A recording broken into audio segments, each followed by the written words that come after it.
नमस्कार, वेलकम, सुस्वागतम, अभिनंदन। मैं पंडित गौरव आचार्य आचार्यवाणी देख रहे सभी महानुभावों का हृदय की गहराइयों से आभार व्यक्त करता हूँ। दोस्तों, आप सभी का प्यार ईमेल के माध्यम से, फ़ोन कॉल के माध्यम से हमें भरपूर मिल रहा है, उसके लिए आप बहुत बहुत शुक्रिया।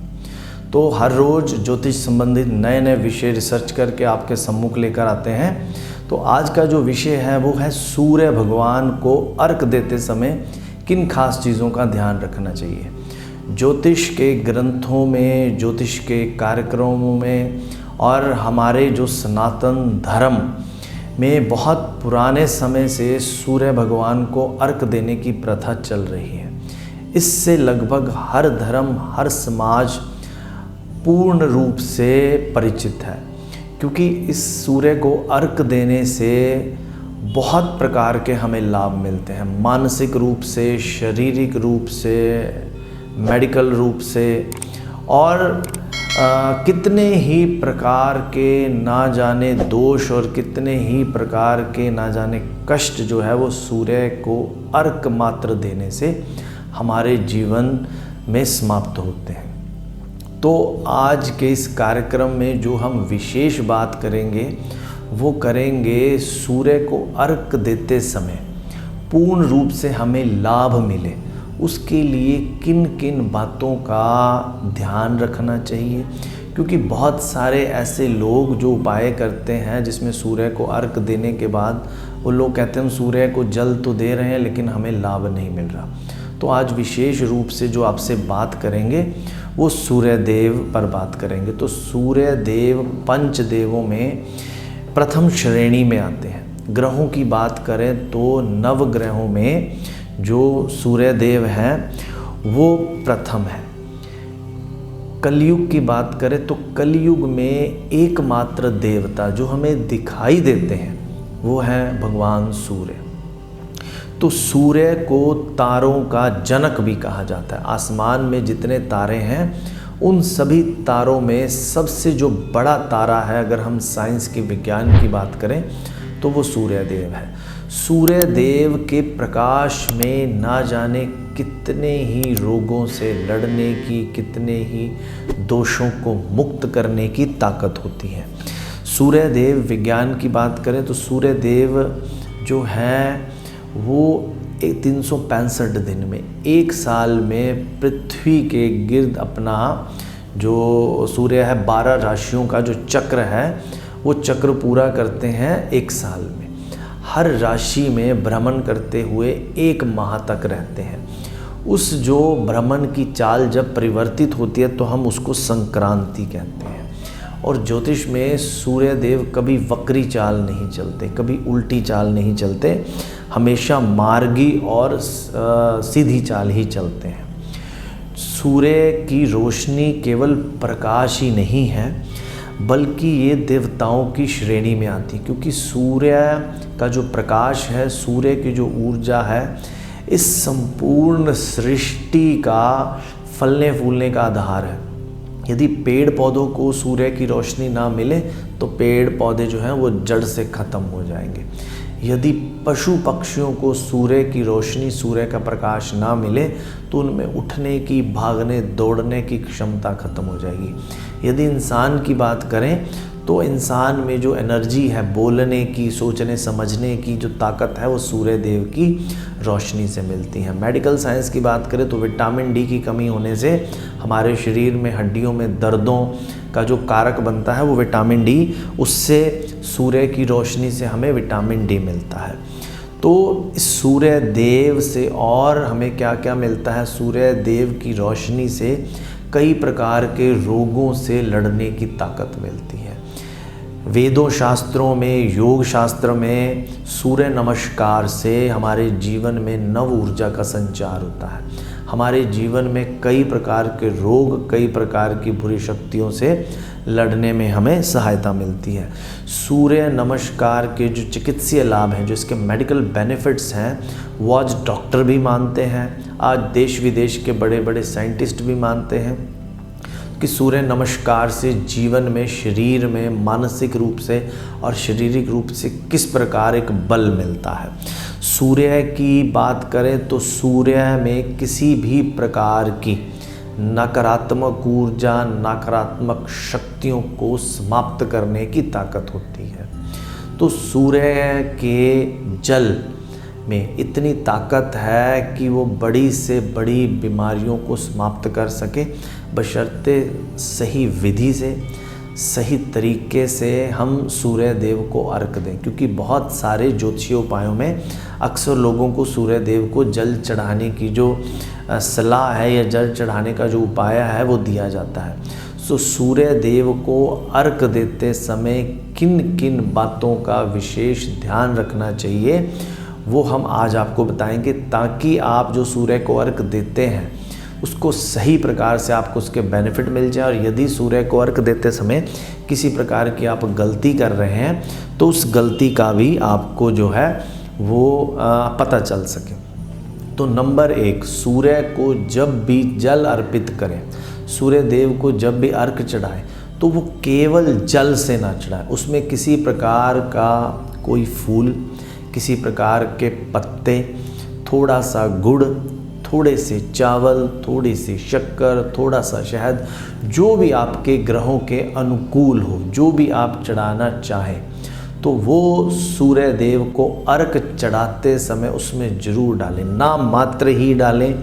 हर एक के ग्रहों के हिसाब से जब सूर्य का उपाय बताया जाता है तो उसमें कुछ ना कुछ डालकर चढ़ाते हैं, तो सूर्य देव को जो अर्घ चढ़ाते समय हमें पूरा लाभ मिलता है। जो सेकंड बात हमने ध्यान रखनी है इम्पॉर्टेंट, जिससे हम जब सूर्य देव को अर्घ दें तो हमें संपूर्ण लाभ, पूरा लाभ मिल सके। क्योंकि बहुत सारे लोग गलत माध्यम से, गलत तरीके से जब सूर्य भगवान को अर्घ चढ़ाते हैं तो उनको लाभ नहीं मिलता। तो जो सेकंड वाला हमने ध्यान रखना है वो है, जब भी हम सूर्य देव को अर्घ चढ़ाएं तो हमारे पैरों पर वो अर्घ का पानी ना गिरे।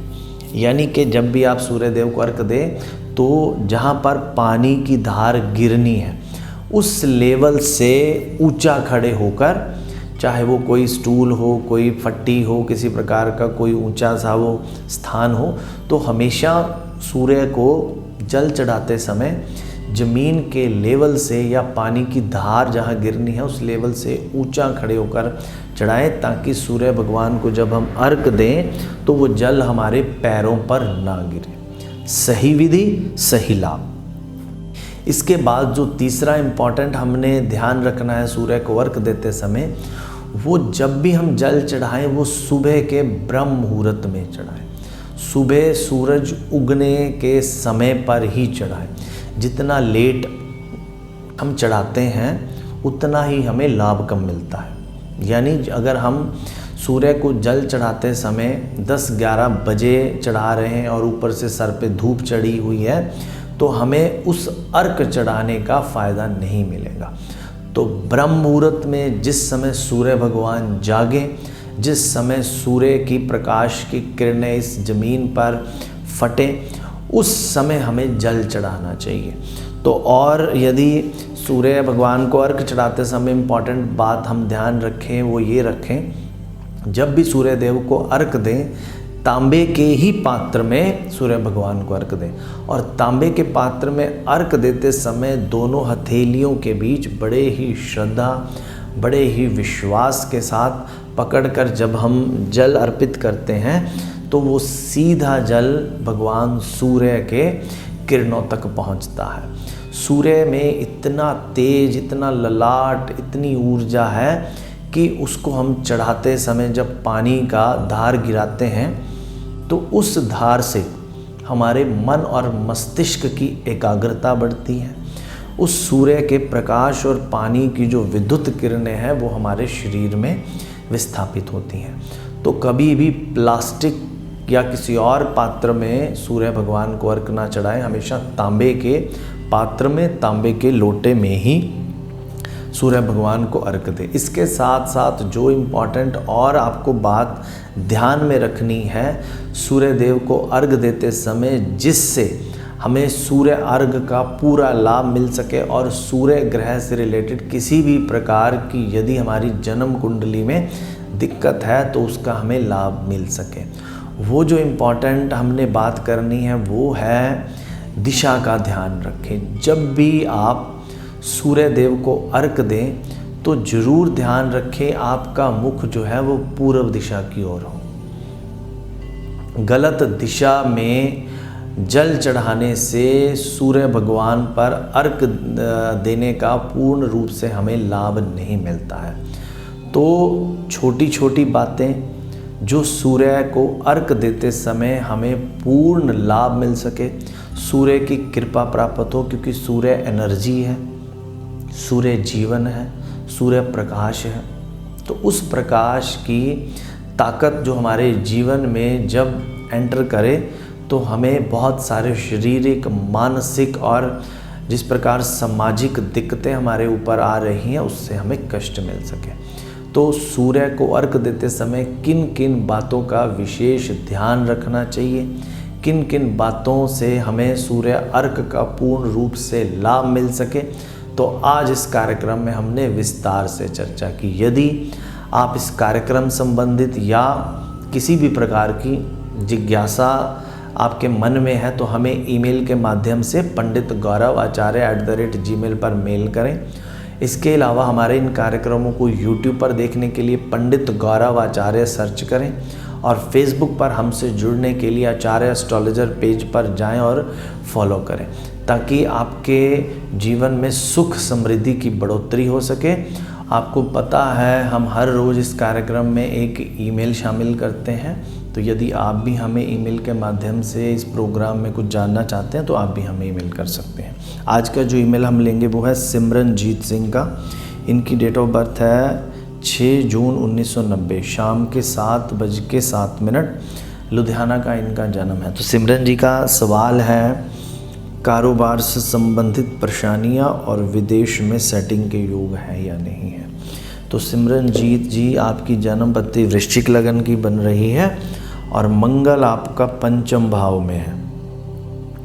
शादी के बाद विदेश में पूर्ण रूप से आपकी सेटिंग रहेगी।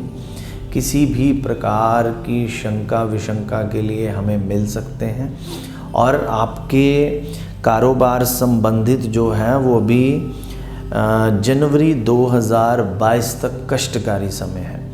तो विदेश में जाने, यदि आपकी शादी हो चुकी है तो हस्बैंड और वाइफ का आपस में कंबाइन जो है वो योग बन सकता है। उसके लिए आप विदेश जाने के लिए किसी कंसल्टेंट से संपर्क करें और आपकी जन्म पत्री में पूर्ण योग है, उसके लिए किसी प्रकार का कोई उपाय की ज़रूरत नहीं है। आप 100% विदेश जाएंगे और विदेश में सेट होंगे। कारोबार की अभी स्थितियों को सुधारने के लिए जो आपने उपाय करना है वो आपने उपाय करना है 800 ग्राम साबुत उड़द जौ के आटे के साथ मिक्स करके पक्षियों को या कीड़े मकोड़ों को डालें। 800 ग्राम उड़द की दाल और जौ के आटे के साथ 800 ग्राम ही जौ का आटा उसके साथ मिक्स करके या पशु पक्षियों को डाल सकते हैं। इससे शनि का प्रभाव का नकारात्मक प्रभाव खत्म होगा और मंगल आपको बल देगा। मंगल बल देने से जो भी आप काम कर रहे हैं या करने की प्लानिंग चल रही है उसमें भी आपको पॉजिटिविटी मिलेगी। तो विदेश संबंधित भी आपकी जन्म पत्री में पूर्ण योग है और कारोबार में आ रही परेशानियों के लिए या आप शनि का उपाय कर सकते हैं। यदि किसी प्रकार की अन्य आपके मन में कोई शंका हो तो हमें ईमेल या व्हाट्सएप के माध्यम से भेज सकते हैं या हमें लुधियाना में आप मिल सकते हैं। तो हमें मिलने के लिए आप सबको पता है नीचे दिए गए नंबरों पर आप संपर्क कर सकते हैं। दोस्तों, ज्योतिष के इन कार्यक्रमों में छोटी छोटी जानकारियाँ आपके सम्मुख रोज़ लेकर आते हैं ताकि आपके जीवन में ज्योतिष के माध्यम से यदि कोई भ्रम है तो उसे समाप्त किया जा सके। और आपके जीवन में यदि किसी प्रकार की कोई दिक्कत चल रही है, आप हमसे व्यक्तिगत रूप से मिलना चाहें तो आपको पता है नीचे स्क्रीन पर नंबर्स अवेलेबल हैं, संपर्क करके आप हमें मिल सकते हैं। तो आज के इस कार्यक्रम में हमने आपको बताया सूर्य को अर्घ देते समय पूर्ण लाभ लेने के लिए किन छोटी छोटी बातों का विशेष रूप से ध्यान रखना चाहिए ताकि आपको सूर्य अर्घ का पूरा फल मिल सके। तो इसके अलावा यदि और किसी प्रकार की जिज्ञासा हो तो आप हमें संपर्क करें। आज के इस कार्यक्रम में आप सभी के जीवन में शुभता की, मंगल कामनाओं की प्रार्थना करते हुए आपके जीवन में किसी प्रकार का कष्ट और तकलीफ़ आपको ना मिले। और आज इस कार्यक्रम से मैं पंडित गौरव आचार्य आज्ञा चाहता हूँ। नमस्कार।